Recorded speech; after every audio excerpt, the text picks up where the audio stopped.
Mă găsești de cele mai multe ori pe lângă bar, cu două fete, dar tot rămân celibatar. Mi se spune grasul, îmi place numerar.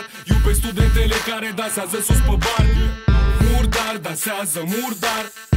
E clar, e instinctul lor primar. Clubul e incendiar. Ăștia au început să bea alcoolul sanitar.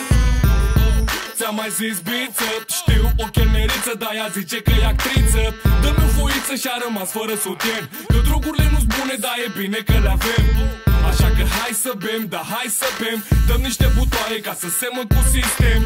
Tot ce vrem e să ne anesteziem, că mâine dimineață sigur reînviem. Băieții mei totdeauna fac ce vor, fetele mele totdeauna fac ce vor. Băieții mei totdeauna fac ce vor, fetele mele totdeauna fac ce vor. Băieții mei totdeauna fac ce vor, fetele mele totdeauna fac ce vor. Băieții mei totdeauna fac ce vor, fetele mele totdeauna fac ce vor. În cluburi suntem, câteva ore avem, câteva sticle să bem și fete fără sutien vrem. Verdem, sardem, gata de schimbat undele de pe FM.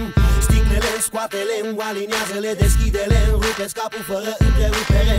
Îți prezint un nou tip de curaj, biță. În 2006 ieși din sevraj. 7 cărări prin țară pe la cântări, trecând prin diferite stări în funcție de combinări. Îmi alerg timpul, îmi aleg tipul preferat de fată. La sfârșitul serios îmi umple seara toată.